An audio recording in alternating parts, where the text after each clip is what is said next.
लो भूत निकल गया। जब मार पीट खाएगी ना उधर बहुत, तो समझ जाए कि ये भूत निकल गया, नहीं तो बहुत मार खाना पड़ेगा। वापस बोलती है अभी हमारा भूत निकल गया, वापस आके घर में बोलेगी मेरा भूत निकल गया। भूत था क्या, लेकिन भ्रम में जो आ गया तो उसको तो लेके जाना पड़ा ना उस भूताई के पास, जिन्नाई के पास। तुम्हारा जिन निकलेगा ना, बहुत बड़ा जिन आके बैठा है तुम्हारा, उसके लिए जिन्नाई भी बहुत बड़ा चाहिए, जो लकुन से तुमको मारे, और लकुन से मार के और तभी भूत निकालता है उसका। ऐसा मीठा मीठा बोल के भूत नहीं निकलता है, तो बड़ा लकुन उठाता है हाथ में, तभी देह और आत्मा का ये अलग हो जाता है, तभी तुम्हारा भूत जाता है माया का अंदर से।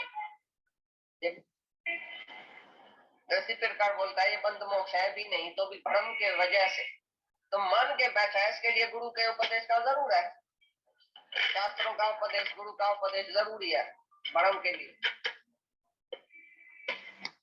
वर्णन नहीं कर सकते हैं जगत का, ये सत्य है कि असत्य है। सत्य है तो कैसे है, हम समझो बोलते हैं सत्य है जगत, तुम बोलेगा कैसे है, क्या घर में बदल होने वाला है।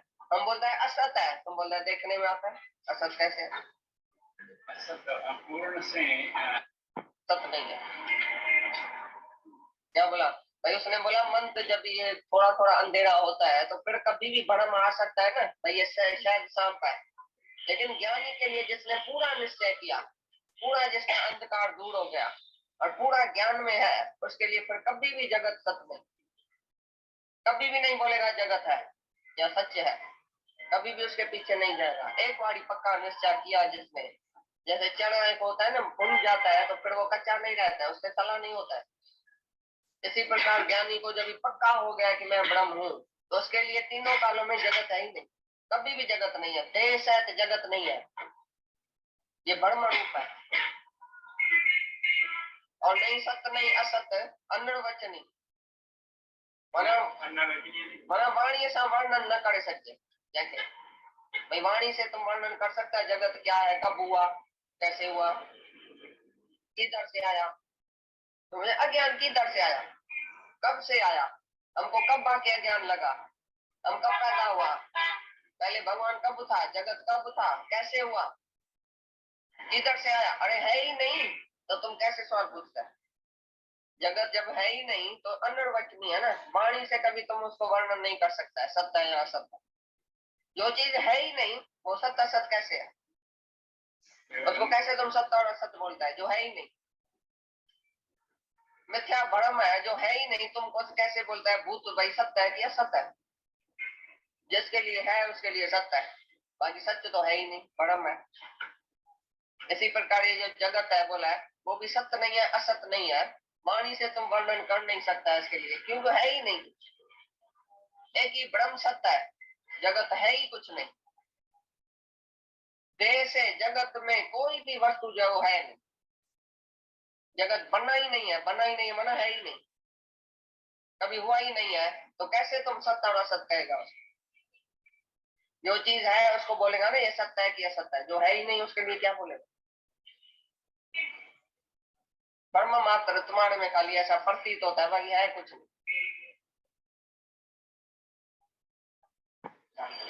एक ही भगवान था, अभी तुम भगवान देखो वो भय निकल गया ना, रस्सी में सांप का भय कब है, जब भी अंधेरा है, जब भी रोशनी आ गई तो तुम सांप देखेगा, फिर भय भी तो होगा, डरेगा मरेगा।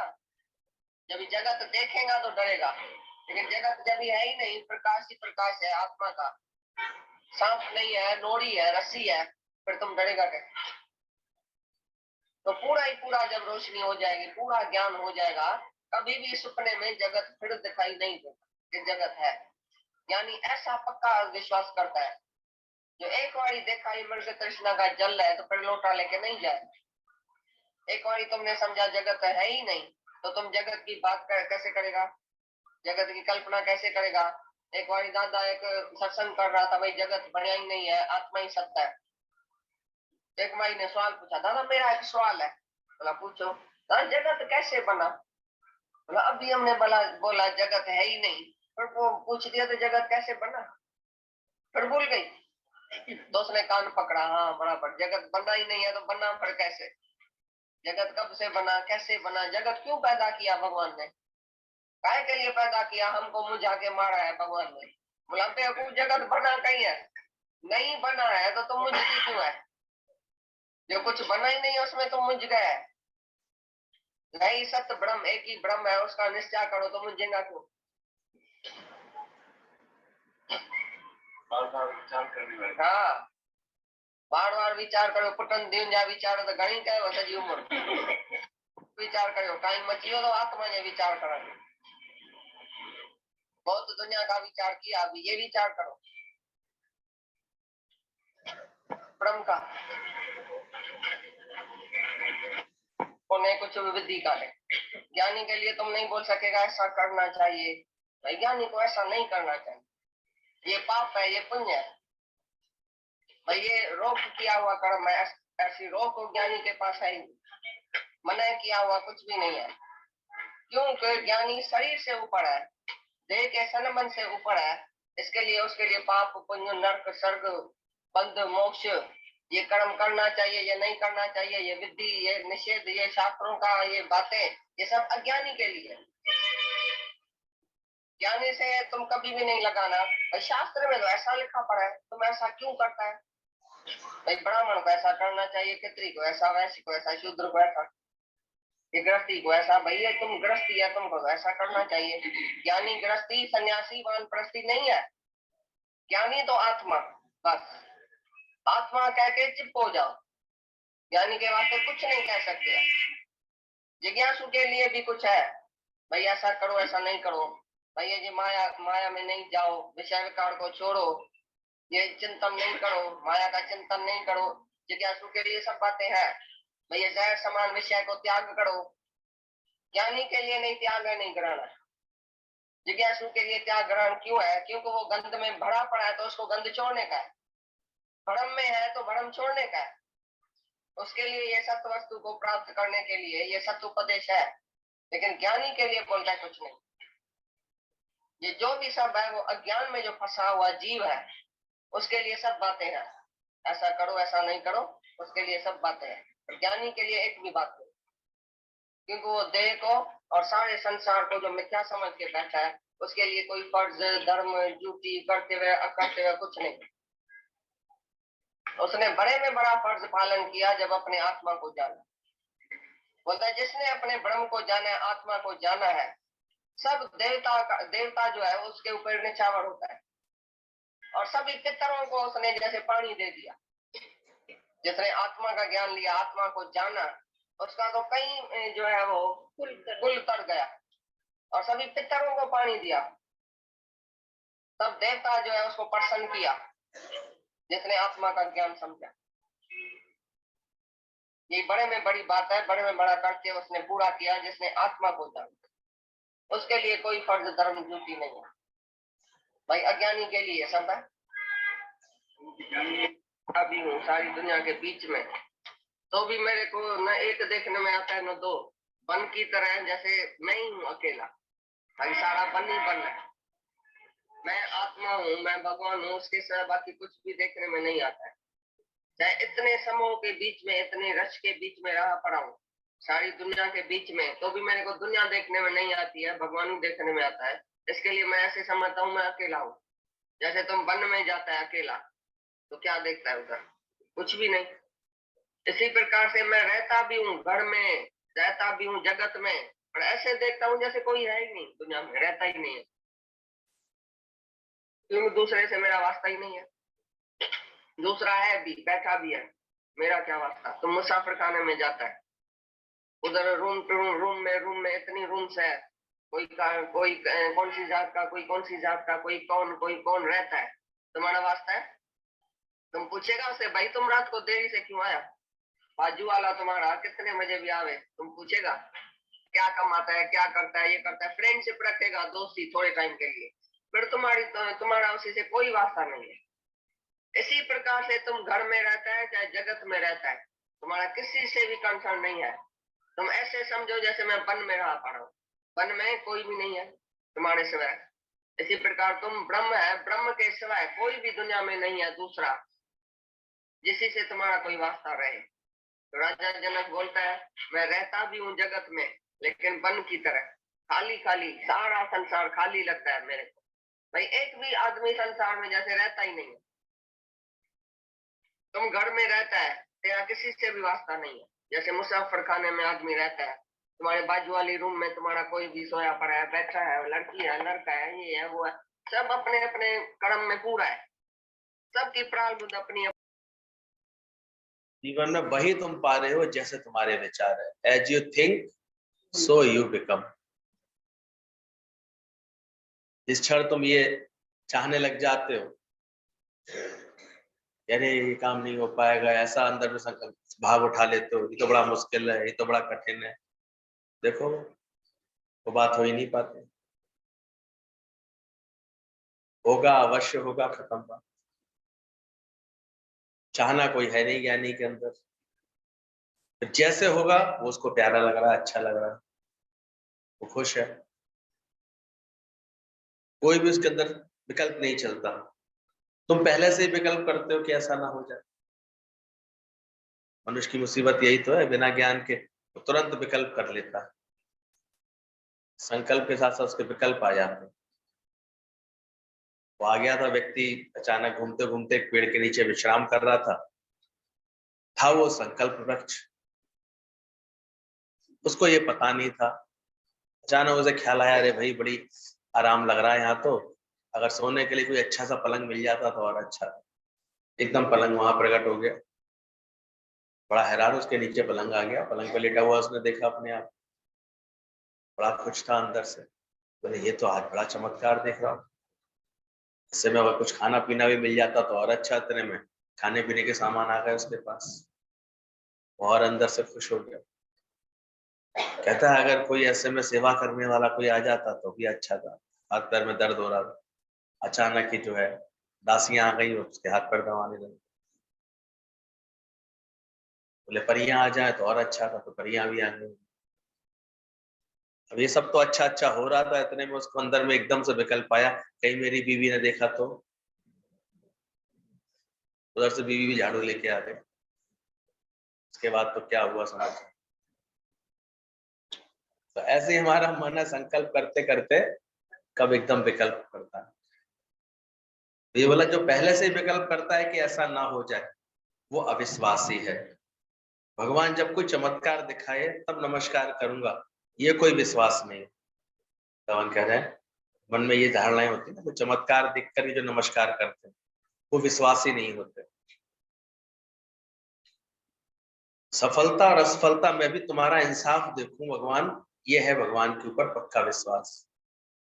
हे प्रभु, कार्य की सिद्धि, कार्य की असिद्धि, कर्म की सफलता, कर्म की असफलता, इन दोनों में भी तुम्हारा इंसाफ देख लूं भगवान, तब समझना कि मेरे को विश्वास हुआ है। अब दुनिया वालों का विश्वास इसलिए कमजोर है, तो मन माफिक जैसी बातें होती हैं तो कहता है कि बड़ा विश्वास हो गया। तो चमत्कार दिखाओ भगवान, तब तो नमस्कार करो। तो कोई सच्चा नमस्कार तो मतलब से करते हैं सब। सब गुरु के पास भी देखो मतलब से ही बहुत दिनों तक व्यवहार करते रहते, फिर ऐसे भूलने लगते हैं। लेकिन जिसको सही ज्ञान की समझ आ जाती है वो जानता है सफलता असफलता में भी तुम्हारा इंसाफ देखो, यह है विश्वास। बोले अज्ञानी का बेटा मरेगा तो ग्रंथ साहब बाहर फेंक देगा कि गुरु को मैंने इतने साल पूजा, फिर गुरु ने क्या किया। उसका एक सेकंड में भगवान से विश्वास, क्योंकि भगवान पे विश्वास नहीं कर रहा था वो, भगवान की आड़ में वो अपनी मोह ममता को पोषित कर रहा था। और बार बार ये झूठी आशा का भगवान सब ठीक करेगा, भगवान सब अच्छा करे, भगवान सब देखने को तो भगवान को पूज रहा है, और वास्तव में किसे पूज रहा है तुम भी चेक करना। देखने में तो आ रहे हो भगवान के पास बैठे हैं, गुरु के पास बैठे हैं, सत्संग में बैठे हैं, तो वास्तव में कहाँ बैठा है। सफलता असफलता में भी तुम्हारा इंसाफ देखो, ये विश्वास है। अज्ञानी के साथ कुछ होगा, उसका बेटा मरेगा तो ग्रंथ साहब बाहर फेंक देगा कि गुरु को मैंने इतने साल पूजा, फिर गुरु ने क्या किया, मैं क्यों विश्वास रखूं। और जब बेटा बच जाएगा, दुर्घटना हुई बच गया, तो कहेगा कि ये अखंड पाठ रखेगा। जब मरेगा तो विश्वास निकाल देगा। ये जगत के लोगों की रीत होती है, ज्ञानी अज्ञानी इस तरह से व्यवहार करते। अज्ञान है तो कार्य अगर कोई सिद्ध नहीं हो रहा मन जैसा, तो बस 2 मिनट में उसका विश्वास खत्म, छूट जाएगा उसका। लेकिन गुरु कहता है भगवान में विश्वास कोई कंडीशन नहीं होनी चाहिए, किसी भी शर्त के सिवाय होना चाहिए। प्रेम में कोई शर्त या कंडीशन नहीं होनी चाहिए कि भगवान जब ऐसा करे तब मैं मानूंगा, करामात दिखाए तो मैं शरण में आऊंगा। पर सच्चा जिज्ञासु तो वो है जो अपना शीश बोझ समझे। बहुत बड़ी बात लग रही है इसमें, बोल रहे हैं गीता भगवान। प्रेम, सच्चे प्रेम में कोई शर्त नहीं होती, कोई कंडीशन नहीं, बेशर्त होता है। उसके प्रेम में कोई भगवान अच्छा अच्छा करे उसके साथ तभी भगवान को मानेगा, ऐसा नहीं। वो जल्दी से ज्ञान सुन करके समझ करके इस चीज को क्या समझने लगता है, ये बोझ है मेरे ऊपर, जो अहंकार है ना मेरे ऊपर, ये मेरे ऊपर बोझ के समान है। इसलिए सारा अहम भाव अपना मिटाने के लिए वो एकदम तत्पर हो जाता है, चीज को बोझ समझने लगता है। तो समझ जाता है कि जो अपना शीश बोझ समझे और कहे कि जब तक मैं दुनिया में जिंदा था मैं भटकाया था, इस अहंकार ने ही मुझे रुलाया था, जन्म जन्म में भटकाया था, दुखी सुखी किया था। इतना कभी तुमने अपने अहंकार को गाली दी है? अभी तो पोषित हो रहा है, और जिसको माल पानी खाने को मिल रही है वो कहीं जाने का नाम लेता है? थोड़ा थोड़ा आगे आ जाओ, पीछे दिक्कत होगी थोड़ी और समझ रहे हो क्या बात सिखाना चाह रहे हैं गीता भगवान? हमारे पास ऐसी समझ आ जाए, ऐसा अभ्यास आ जाए, ऐसा भगवान पर विश्वास आए। सच्चा जिज्ञासु वो है जो अपना शीश क्या समझता है, बोझ समझे, यानी अहंकार को वो अपना बोझ समझता है कि मेरे ऊपर ये बोझ के समान है, इसलिए उतार फेंकने में तत्पर रहता है। इसलिए कहीं भी उसके अहम भाव को अगर बढ़ावा मिलता है ना, तो वहां उसको मजा नहीं आता, वो निकल आता। एक अच्छा ज्ञानवान था पुरुष, साधारण माली का काम किया करता था। राजा के बड़े बड़े खेत थे, उसमें रहता था, वो देखभाल करता था। जितने भी सच्चे ब्रह्मज्ञानी हुए ना, वो छुपे रहते हैं, उन्हें कुछ बाहर का कुछ चाहिए ही नहीं, तो वो अंदर भी इतने संतुष्ट हैं, तृप्त हैं। ये थोड़े कि बाहर से कोई बैठ करके मैं सत्संग कर रहा हूँ तभी मैं ज्ञानी कहा जाऊँ, ऐसा भी भ्रम उन्हें नहीं होता। वो ज्ञानी है तो बस है अपने आप। तो माली था, बड़ा ज्ञानवान था। राजा एक बार घूमने आया अपने बगीचे में, राजा का उसने बहुत अच्छा सत्कार किया, बैठाला, अच्छे अच्छे फल ला करके दिए। राजा भी बहुत खुश हुआ, इतने मीठे फल हैं इस बाग के, देख रहे थे लदे पड़े थे बाग से ऐसे। उसने जो है जूस निकाला अनार का, 2 अनारों में ही पूरा बड़ा गिलास भर गया। भाई तो बड़ा ऐसे आता है, बड़ा अच्छा तुमने निकाला है, ये किया है। एक आम खिलाया तो थोड़ा खट्टा निकला। बोले तुमने ये भैया चक्के नहीं लाए, आम देख कर क्यों लाए? बोले महाराज मुझे क्या पता किस पेड़ का आम मीठा है किस पेड़ का। बोले क्या कभी तुमने यहाँ चखा नहीं, खाया नहीं? कहता नहीं, मैंने तो आज तक, आपकी अमानत है, मैं तो संभाल करने के लिए, मेरा कभी नहीं मन गया कि कोई भी एक आम तोड़ करके खाऊं। अच्छा, इतना हैरान हुआ, ऐसा व्यक्ति भी हो सकता है कोई, बगीचे में दिन रात रहे और एक बार भी खाने का इसका मन नहीं करे, ऐसा कैसे हो सकता? राजा को बड़ा लगा, उसको राजा ने उसकी बड़ी प्रशंसा की, बड़े प्रशंसा में उसके लिए बातें बोली, सबको बताने लगा कितने मंत्र वो, ऐसे भी लोग होते हैं, ऐसे भी। दूसरे दिन देखा तो वो उसमें नहीं था, एक पर्चा रखा हुआ था उसका। बोले महाराज मैं आज्ञा चाहता हूँ, मैं अब कहीं और जाकर के सेवा करूँ, क्योंकि जहां मेरी प्रशंसा लोग करने लगते हैं फिर मैं वहां टिकता नहीं। सोचो अपने अहंकार से कैसे बच के रहता होगा, कितना उसको अपना शीश बोझ लगता होगा कि कहीं भी अगर मेरे कोई बात हो रही, कोई प्रशंसा कर रहा है, कोई ऐसा कर रहा है, उसको पसंद नहीं। उसे अंदर से ये लगता ही नहीं कि करने वाला परमात्मा। अगर मैंने कहीं अगर ऐसे कोई भी अच्छा स्वभाव दिखाया है तो वो उसकी शक्ति उसी की है, मैं कहाँ करने वाला हूँ। जब तक अज्ञान रहता है, अहंकार अंदर से महसूस होता, तभी तक तो सारे झगड़े होते रहते, कहीं ना कहीं मन किसी से खराब होता रहता है, किसी से दुखी सुखी होता रहता है। तो बोला प्रेम में कोई शर्त नहीं होती, कोई कंडीशन नहीं होती। सच्चा जिज्ञासु वो है जो अपना शीश बोझ समझे और कहे कि मैं जब तक दुनिया में जिंदा था तब तक इस अहंकार ने ही मुझे रुलाया था। कौन कौन ये बात कहने के लिए तैयार है? समझ लिए वाले? कह सकोगे कहीं?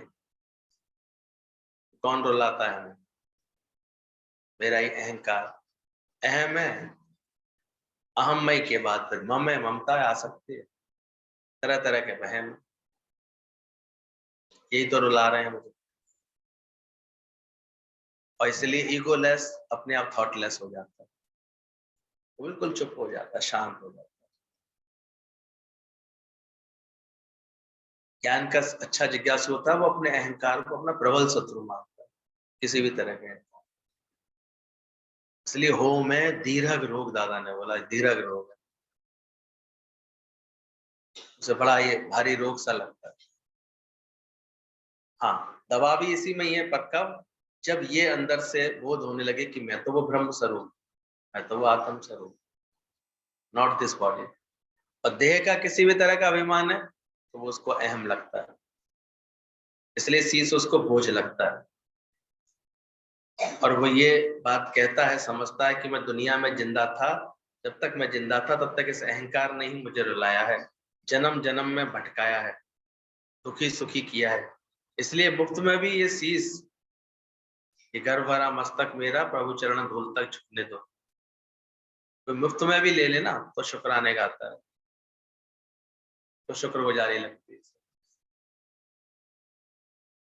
एक राजा को बड़ा गर्व था, बड़ा अभिमान था।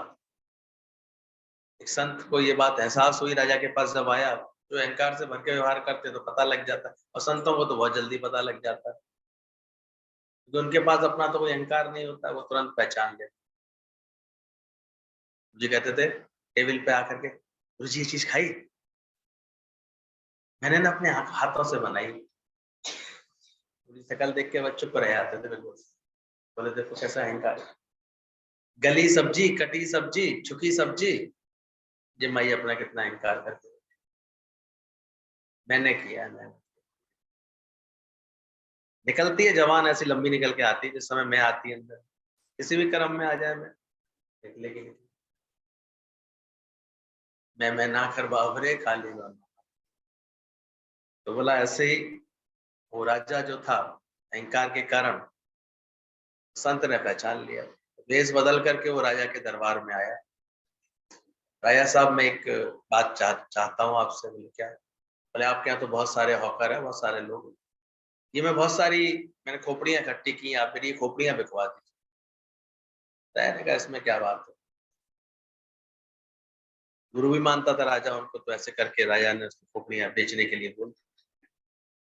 एक दो दिन में वो सारी खोपड़ियां बेकाया, उसमें हिरन की भी थी, हाथी की भी थी, बाघ की भी थी, बाज की भी थी, जितने भी हाथी घोड़े बैल जितने भी जानवरों की, सबकी खोपड़ी थी।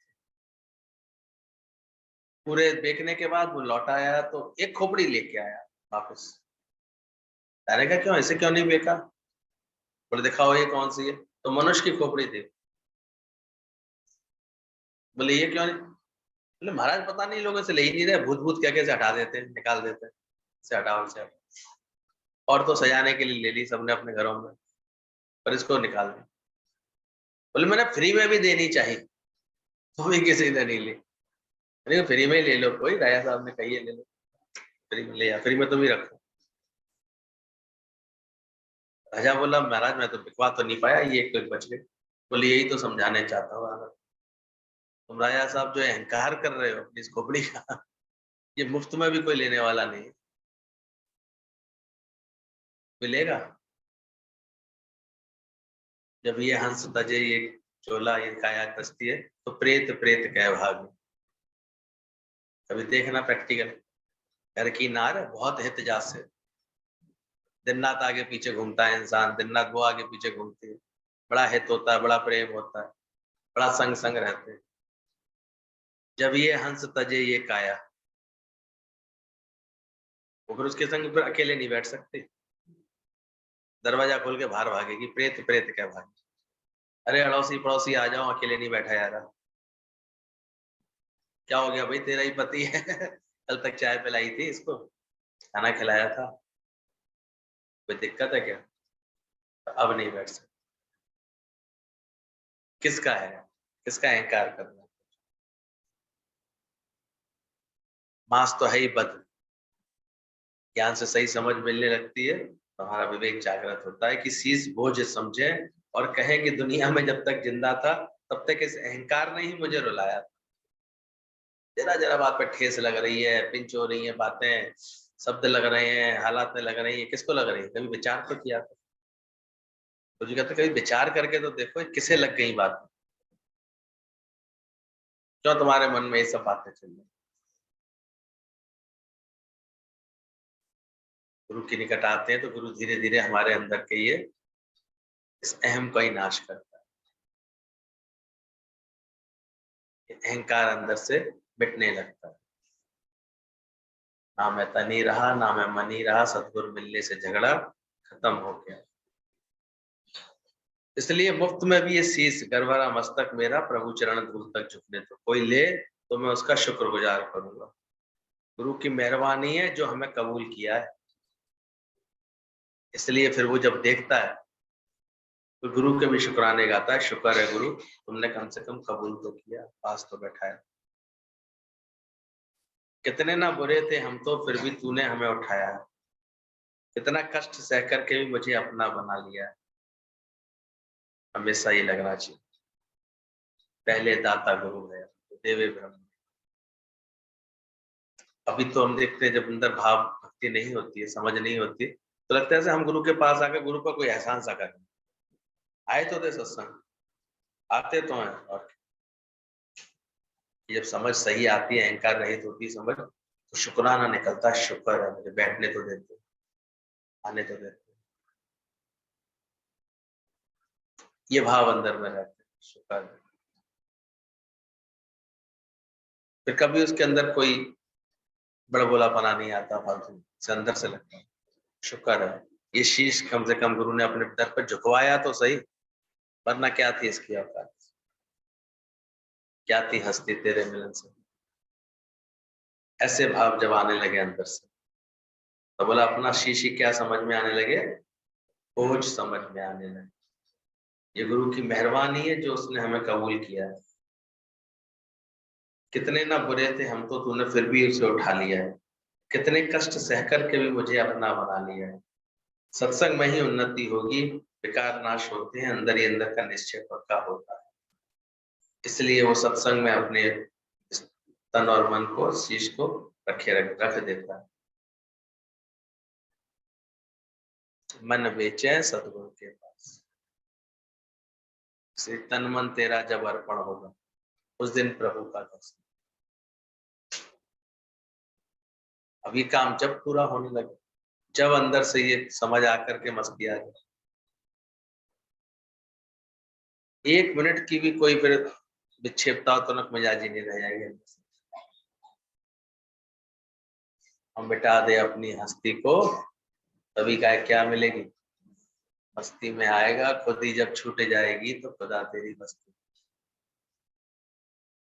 पर ये सौदा बड़ा कठिनाई से पूरा होता है, ऐसे होता नहीं, कुछ ना कुछ ऐसे अहम और वहम बना रहा है। हम भी तो कुछ है, हम भी तो कुछ जानते हैं। इसलिए जब तक ये थोड़ा सा भी अहम रहता है ना, पर्दा आ जाता है भगवान के साथ। तू ही तू ही तू, भगवान बस तू ही तू है, तेरा ही पसारा है, तेरा ही विस्तार है, तेरा ही सकल पसारा। ऐसी समझ से जो चलते हैं, गुरु की मेहरबानी है जो हमें कबूल किया है। सत्संग में ही उन्नति होगी, विकार नाश होते हैं, अंदर ही अंदर ऐसा निश्चय पक्का होता रहता है। By fear when God is so near, सदा वसत तुम साथ, फिर डर किस बात का है। थोड़ा विचार किया करो, डर लगा किसी बात का तो क्यों लगा, जब तू ही नहीं तो तेरा सब कुछ क्या। तू ही नहीं तेरा दुख सुख क्या। मैं मिटने लगती है, काम पूरा होने लगता है। सच्चा भगत तो ये भी कहता है कि मैं अगर मांगू तो मांगू, प्रभु तुम ना कुछ देना मुझे, क्योंकि भगवान को हमारी भलाई हमसे ज्यादा पता है।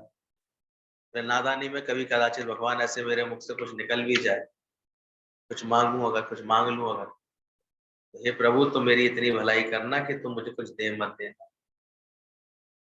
अगर तुमने कुछ दे दिया तो मैं प्रेमी नहीं कहलाऊंगा, मजदूर कहलाऊंगा।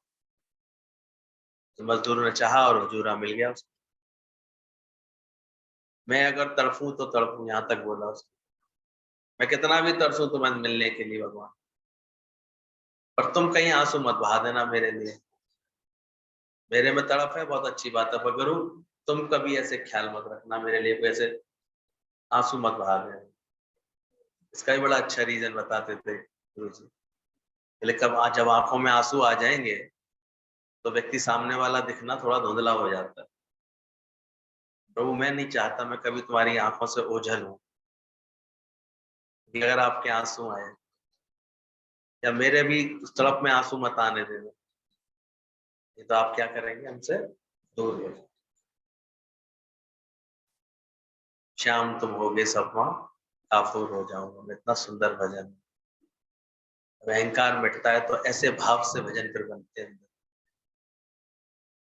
हे प्रभु तुम क्षमा हो, मैं कपूर के समान जलूं तुम्हारे साथ।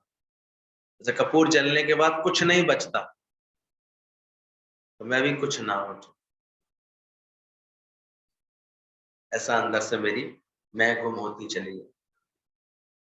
तभी तो बोला इतने साल रहने के बाद तो कोई अहम नहीं था उसके अंदर। तभी तो हैरान होगा, एक 80 साल की उम्र में ना तो कोई इसका सत्कर्म बना, ना कोई बदकर्म बना, कुछ बना ही नहीं उसका। भगवान के पास लाए तो पूछा उसको, कैसे रहा होगा ये 80 साल, तो क्या चाहते हो, बोले इसी को पूछे तो सही, आखिर ये पहली बार ऐसा केस आया है, इसकी लिस्ट में कोई सत्कर्म भी नहीं है, कोई बदकर्म भी नहीं है इसकी लिस्ट, कैसे रहा ये यार। बोले लो इसी से पूछ लो। वो इतना निमाड़ा, इतना अंदर से विनय थे, कहता प्रभु मुझे तो कुछ भी नहीं याद, मुझे कोई पूछने को मैंने कुछ किया ही नहीं जो मुझे याद है। बोले आखिर 80 साल जियो, कुछ तो किया, तो मुझे पता ही नहीं। मैंने तो सिर्फ जो है प्रेम किया, और प्रेम में क्या क्या हो गया होगा मुझे पता। बहुत बड़ी समझ है, जो समझ ले इस बात को। नहीं तो लोग बड़ी पूरी कैलकुलेशन रखते हैं, मैंने ये किया फिर ये किया फिर यहाँ गया। ज्ञान की समझ आ जाएगी तो मुख से निकलेगा ही नहीं कि कुछ करते, करण करावन आपने आप। तो वो नित्य प्रत है कि सहज आनंद में घूमता है। अंदर देखना, सच्चा भगत कहता है मैं अगर मांगू तो मांगू तुम ना कुछ देना मुझे, क्योंकि भगवान को हमारी भलाई हमसे ज्यादा पता है। ऐसे माता पिता को बच्चे की भलाई का पता है तो बच्चे की हर इच्छा पूरी नहीं करते, क्योंकि उनकी उसको उन्हें पता है कि उसकी भलाई किस में है। माता पिता आवश्यक नहीं है कि वो हर इच्छा, बच्चा तो हर चीजों में चलने लगता है, पर वो क्या पूरी करते हैं, जो उचित होती है वो करते हैं। बल्कि बड़ी समझदारी से उसके सामने एक ये उद्देश्य और रख देते हैं। साइकिल की सोच रहा है ना, चलेगी 90 प्लस ला के देखा, मुझे पता है साइकिल देनी है पर कब देनी है ये भी पता। अभी दिलवा दूंगा तो एग्जाम में बेचारा निकल जाएगा घूमने के लिए। तो चीज आ जाती है तो ज्यादा ही चंचलता आती है। मोटरसाइकिल रह गई तो मैं क्या करूँ, 90 प्लस हो जाते तो मिल जाती, एक्टिवा आ जाती। तो माँ बाप जिसे जानते हैं कि किस बात में भलाई है, कब कौन सी चीज को दिलवाने में भलाई। जब एक अच्छे माता पिता जानते हैं तो क्या परमात्मा नहीं जानता कि तुम्हारे जीवन में कौन सी बात, कौन सा पदार्थ, कौन सी चीज कैसे तुम्हें दिलवानी है। उसके बावजूद तुम दुखी हो रहे हो, इच्छा करके परेशान हो रहे हो, आपको मुबारक, आप ऐसे ही करते रहे। बाकी भगवान के राज्य में तो वो नहीं कभी कुछ करता। सच्चा भगत कहता है कि मांगू तो मांगू पर तुम ना मुझे भगवान देना, क्योंकि मुझे पता है कि आप अच्छे माता पिता बच्चे की सारी इच्छा पूरी नहीं करते, क्योंकि उसी में वो उसकी भलाई समझते।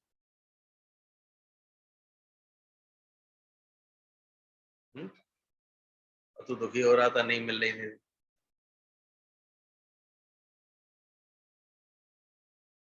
ज्ञान से ऐसे समझदारी रखो अंदर से। दुनिया में कोई भी चीज खराब नहीं है, केवल एक अहंकार ही खराब है। अहंकार मैं हूं, ये बड़ी बीमारी और बेकार है। वो मैं धीरज रहूं। और ये केवल सच्चे सत्संग में ही ये बात का पता लगता है। वो भी सामने जब ऐसा निरंकारी गुरु मिलता है हमें जीवन में। नहीं तो जहां हम देखते हैं गुरुडम टाइप की चीजें हैं, जहाँ कुछ बाहर से कुछ बनना बनाना लगा पड़ा, जब गुरु ही कुछ बन के बैठा है तो हमारा अहम कैसे मिला है। तो शुक्र करो दादा जैसे गुरु मिले हैं, उनकी समझ से, उनकी कृपा से थोड़ी थोड़ी मंजिल पा रहे हैं हम लोग।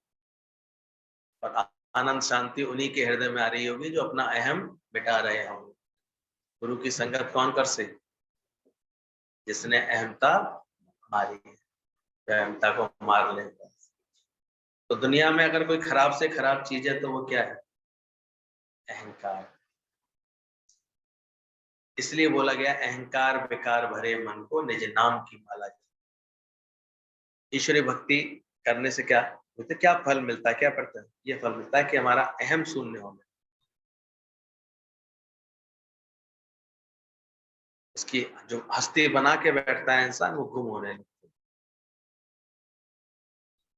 वो अपने आप ही बी नथिंग होकर के रहने लगता है। इसलिए बी नथिंग डू नथिंग का दादा का ये ज्ञान, ये बड़ी बीमारी है और बेकार है। गुरु भी 20 नाखूनों का जोर लगा करके इस अहंकार को मारता है।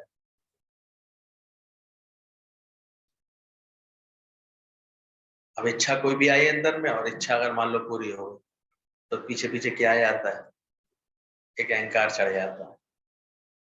मैं ना इतनी होशियार, मैं इतनी क्यों, ऐसे। तो बोले गुरु इसलिए नाखूनों का जोर लगा करके 20 नाखूनों का इस अहंकार को ही मारता है। गुरु का कोई भी काम नहीं है। कहते हैं ईश्वर क्या खाता है, वो सिर्फ अहंकार खाता है।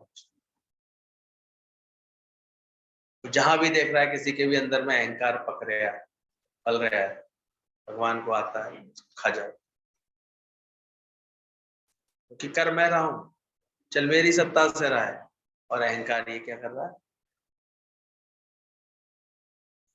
अपना अहंकार मिटाने में मजा आने लगा है कि बढ़ाने में मजा आता है। विचार कर ले, अगर हो रहा है तो फिर गुरु की कृपा चल रही है, इसका मतलब गुरु का कोई भी काम नहीं है। वेद शास्त्र पुराण भी इस एक अहंकार, जीव भाव को नाश करने के लिए हजारों दृष्टांत सिद्धांत दे करके, भजन लिख करके मनुष्य को सुजाग करते हैं कि तू शरीर नहीं, तू आत्मा है।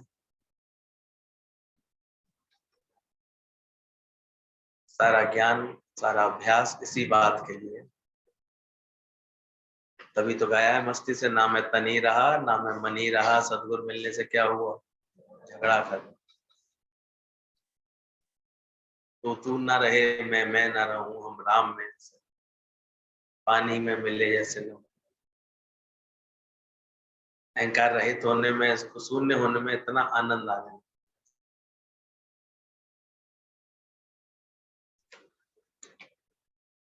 अहंकार को बहुत डीप जांचना है, इसलिए बोला गया। वेद शास्त्र पुराण भी केवल इस अहंकार और जीव भाव को नष्ट करने के लिए इतने हजारों दृष्टांत सिद्धांत दे करके गए हैं तुमको। भजन लिखकर मनुष्य को सुजाग करते हैं कि तू शरीर नहीं, तू आत्मा है। जरा जीव विचारो मन में, तेरी आत्मा का कैसा सब, कि देह नहीं तू है आत्मा। और आत्म भाव में आते जाना आते हैं, लेकिन आत्मा का भी अगर अहंकार पाल लेता है कोई अंदर, एटीट्यूड बना लेता है, वो भी गलत है। वो फिर आत्मा कहने की बस आत्मा है, आत्मा है नहीं। और ये जान लेता है कैसे वो सत्य स्वरूप आत्मा है। तो देह अध्यास के सारे विकार, उसके सारे अहंकार उसके मिटते। अहंकार को बहुत डीप जांचना है कि कितना गहरा होता है। हर पल मैं निकल आती है। जब भी दुख, चिंता, क्रोध, इच्छा, मोह सताए तो समझना कि ये अहंकार ही है। कितने रूपों में देखो हमें ये परेशान करती, उलझाती है। दुख का कारण भी क्या बताया? अहंकार। बातें लग रही हैं, मन चल रहा है, चिंता लग रही है, क्रोध आ रहा है, इच्छा है, मोह सता रहा है, तो ये सब अहंकार के आउट प्रोडक्ट है। इसलिए इसको सबका बाप बाप दादा बोला गया। फैमिली है ना पूरी विकारों की, उसमें सबसे ऊपर कौन है? इसलिए दीर्घ रोग बोला। और ये इतना चतुर है, इतनी चतुराई से ये अपना रूप बदलता है। सोचो, मैं ज्ञानी, मैं ज्ञान ध्यानी, इसमें आ जाता है। मैं पुराना, मैं बड़ी मुश्किल से पिंड छोड़। उन्होंने बोला जाकर के कोई सत्कर्म करना करके आओ, बताना। शिष्यों को प्रेरणा देता था गुरु निष्काम कर्म के लिए। पूछा दूसरे दिन, भाई कल पूरा जीवन, पूरा दिन कैसे बिताया? एक बोला, गुरुजी वो ऐसे ऐसे, कोई मेरे पास अपना धन रख गया था, तो जब आया वापस तो मैंने सारा का सारा धन उसको दे दिया। बोले धन था किसका? तो था तो उसी का ही। बोले इसमें भी तुझे अहंकार आ रहा है कि मैंने दे दिया? तो ये भी उसको ये लग रहा था कि मैं बड़ा काम किया, दे दिया वापस, हाँ मांगने आया तो दे दिया। था उसका, तो तूने दे करके कौन सा इसमें बड़ा काम कर लिया? तो इसका भी अहंकार कर रहा है। चुप हो गया, समझ गया मैं कहाँ चुप गया। दूसरा बोला, भाई तुमने क्या किया? बोले गुरुजी ऐसे ऐसे मैं जो है, कोई था वहां पर, जरूरत नहीं थी, उसको जबरदस्ती मैंने सड़क पार कराई थी, बुढ़िया थी। गुरुजी मुझे क्या वास्तव में सड़क पार करना चाह रही थी? बोले करना तो नहीं चाह रही।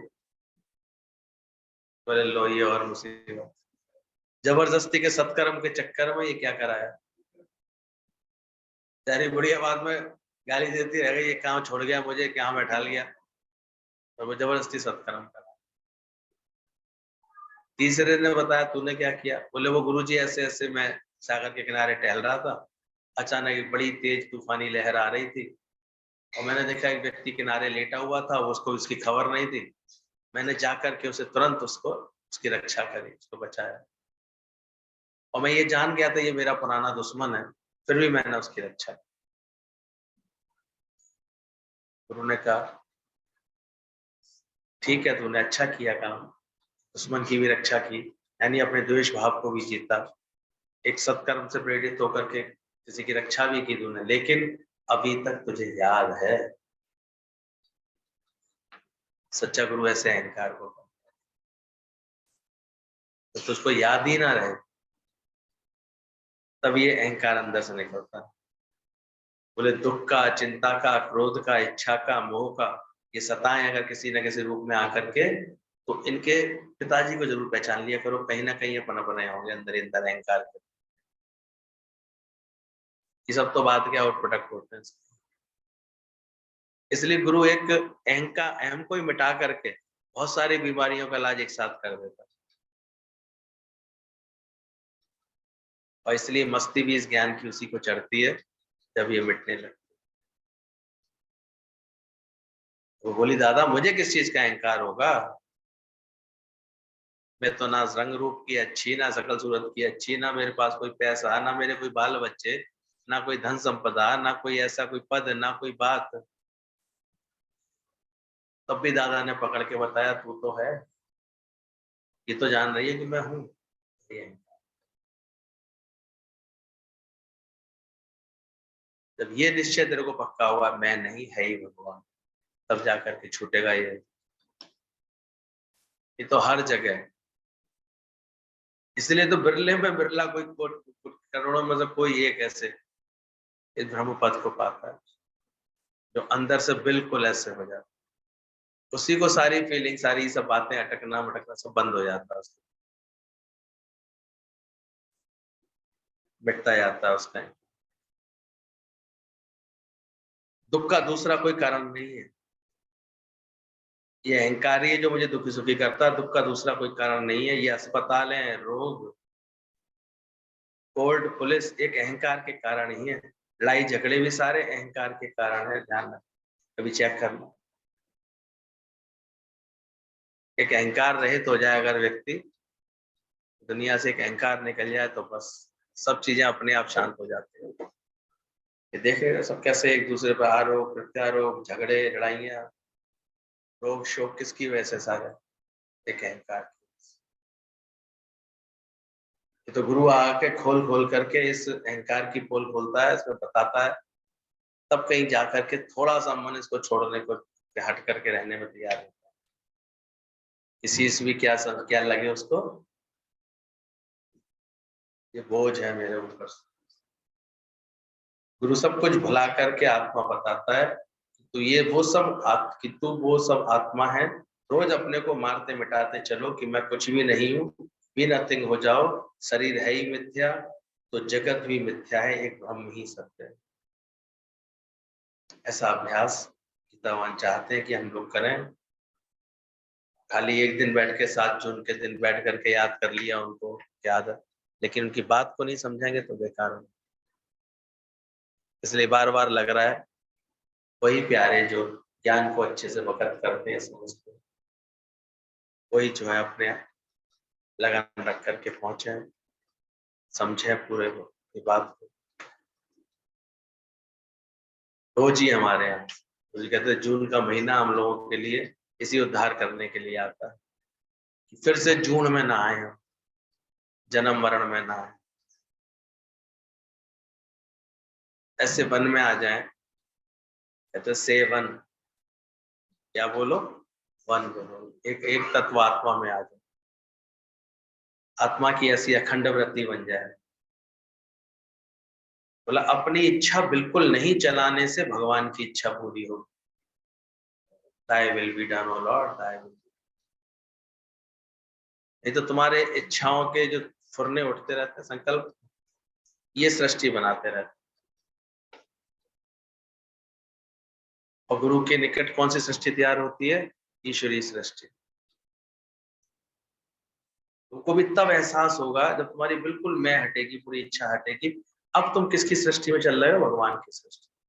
वो जैसे चला रहा है, जिया हलाई जिया, जैसे रखे थे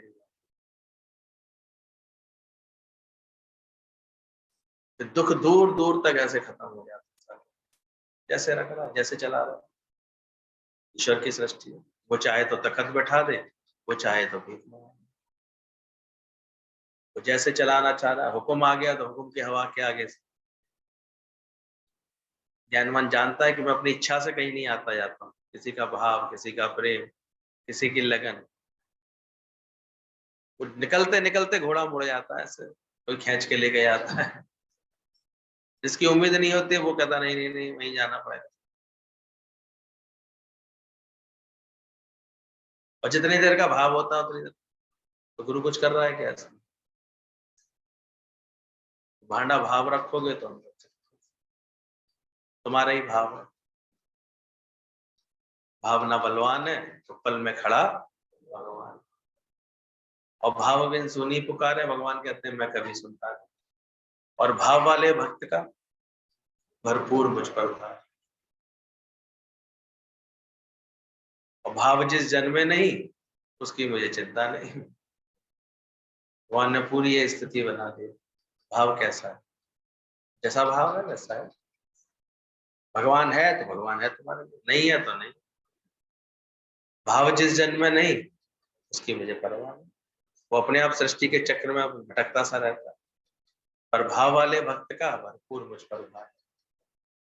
भाव का भूखा हूं मैं, भाव ही एक साथ। तो अहंकार मिटा करके जो सच सही भाव में आ जाता है, भगवान से जो कुछ होगा बहुत अच्छा होगा। फिर भगवान की इच्छा पूरी होगी। खुद कर्ता बनकर कुछ भी करेंगे तो कर्म बनेगा तुम्हारा। तब ये भजन हम लोगों का इतना सुंदर कि कर्ता के हाथ हजार, वो हजार हाथों वाला तुम्हें क्यों बार बार लगता है कि मैंने किया, मैं कर रहा हूँ, मेरे करने से करता क्या है, तू काहे करना चाहिए। माटी रूंधी तने बनाया, प्राणे ताल डाले जीव चलाया, घट जोड़े और तोड़े भाई, तू क्या करने चला। ये अभ्यास है अंदर ही अंदर का हर समय का, मैंने परमात्मा बस तू ही है, तेरी शक्ति तू चला। क्यों तुमको लगता है कि इसने किया, कि उसने किया, कि मैंने कुछ किया। जब हर वक्त तुम अपनी इच्छा हटा दोगे बिल्कुल किसी बात में, मेरी कोई इच्छा नहीं, तब ऐसा महसूस होगा कि अब भगवान की इच्छा पूरी हो, वो चला रहा है। अब ये तुम देख लो तुम्हारा कैसी समझ है, तुम्हें भगवान के किए में हर वक्त राजी रह पाओगे। भगवान अच्छा करेगा तुम अच्छा, कौन अच्छा करेगा, किसको ज्यादा हमारी भलाई पता है, सोचो। फिर भी मन में रख करके भगवान ऐसा कर देना, भगवान ऐसा कर, क्या करे भगवान को, फिर सिस्टम बदलने पड़ते हैं। भगवान कुछ मुनाफा बढ़ा देना, मुनाफा बढ़ा देना, ठीक है, बार बार कह रहा था तो भगवान ने फिर सेटिंग बना दी, 60-70 हजार का मुनाफा बढ़ा दिया, डॉक्टर के खाते से निकाल के उसके खाते में लगा दिया, उसके पेट में गोला डाल दिया, साल भर में फिर दर्द उठा, ऑपरेशन कराने गया, ऑपरेशन के 60-70 हजार रुपए दे आया डॉक्टर को। फिर ये खेल शुरू हो जाता है भगवान, वहां से यहाँ ले लिया था उसने, नहीं मान रहा था, खींच खींच करके बोल बोल करके ले लिया, भगवान ने फिर सेटिंग कर दी थी। ऐसे ये लेन देन का हम लोग हिसाब बना लेते, जबकि ईश्वरी सृष्टि में सहज आनंद रहता है। जब अपनी बिल्कुल नहीं चलाओगे तो भगवान की इच्छा पूरी होगी। खुद कर्ता बन करके करोगे तो कर्म बनेगा, हम अपने को कर्ता समझेंगे तो हल्के होकर के रहेंगे, नहीं तो भारी हो जाएंगे। भगवान हमारे लिए बहुत अच्छा सोच रहा है, हम थॉटलेस होकर के रहें, दिल दिमाग हमेशा आराम में रखें, दिमाग को बस में रखें, स्वभाव निकल ना आए। तो घड़ी घड़ी हम लोगों के जटिल स्वभाव, नखरीले स्वभाव, अड़ियल स्वभाव, जिद के हट के स्वभाव, व्यर्थ के ऐसे क्यों निकलते हैं। नकाब उठा के देखो कि हर एक के अंदर कौन विराजमान है, किसके इशारे जहां चल रहा है, जमी चल रही है, आसमान चल रहा है। ऐसी अंदर की जब समझ आ जाती है तो फिर बहुत अच्छा लगने लगता है। भगवान हमारे लिए बहुत अच्छा सोच रहा है, हम थॉटलेस होकर के रहें, दिल दिमाग हमेशा आराम में रखें, स्वभाव को बस में रखें, स्वभाव निकल ना आए। नहीं तो स्वभाव से आदमी बेवश है। तभी गुरु कहते हैं घड़ी बांधने की जरूरत नहीं, घड़ी देखने की जरूरत है। Watch your thought, watch your character, watch your habits, WATCH में ये वॉच करना सीखो। ये व्यक्ति घड़ी तो पहना हुआ था पर टाइम देखना नहीं आता था, वैसी घड़ी बांधने तो कोई फायदा होगा उसका। तो गुरु भी कहता है वॉच तो है तुम्हारे पास, पर तूने वॉच किया, चेक किया, वॉच देखे तुम्हारे स्वभाव तो नहीं निकल आया। नित्य का जो इतना इतना अभ्यास कर रहे हैं, उसके बाद आप चेक करते आना, अच्छे से देखना कहीं तुम्हारा स्वभाव निकल तो नहीं आता। निकले तो ऐसे ईश्वरी स्वभाव निकले, प्रेम का भाव निकले अंदर से, प्रेम देने का भाव निकले अंदर से, तुम्हारे निकट बैठ करके किसी को बड़ी ऐसे तसल्ली, शांति, आनंद, ऐसे ये अनुभव हो, सुख मिले अंदर से।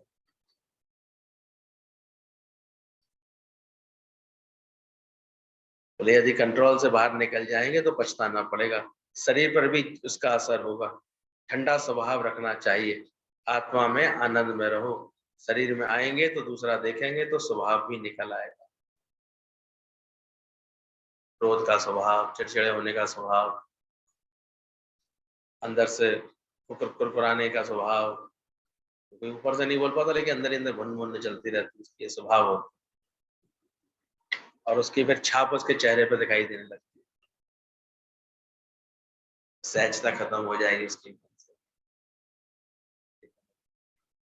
तो चेक करना कहीं तुम्हारे स्वभाव निकल के तो नहीं आ रहे। यदि कंट्रोल से बाहर होकर के निकल गए तो बहुत पछताना पड़ेगा। कभी कभी एक छोटा सा बोला हुआ शब्द बड़ी जो है खाइयां पैदा कर देता है। अंधे का पुत्र अंधा, पूरी महाभारत करा दी और यही हो जाता है घर परिवार में। बाद में ढकते रहते हैं, मैंने बताओ मैंने क्या बोला था, तो वो उसकी सही बात पता भी लग जाता है ना, तो तुमने ये बोला था, बताओ इसमें क्या गलत बोला था, फिर ये बोलने लगता है। मतलब ढकेगा वो अपने अहंकार के कारण अपने को ठीक समझेगा, ठीक समझो मैं ठीक हूँ।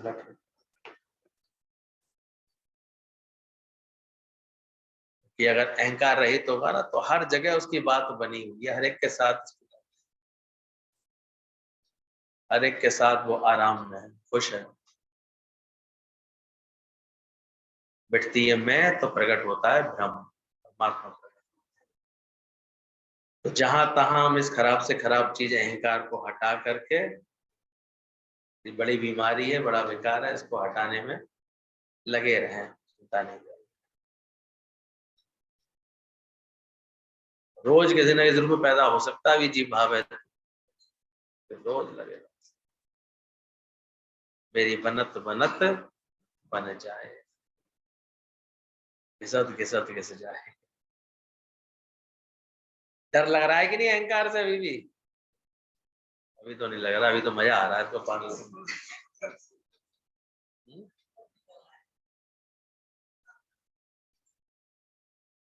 क्या बता रही हूँ?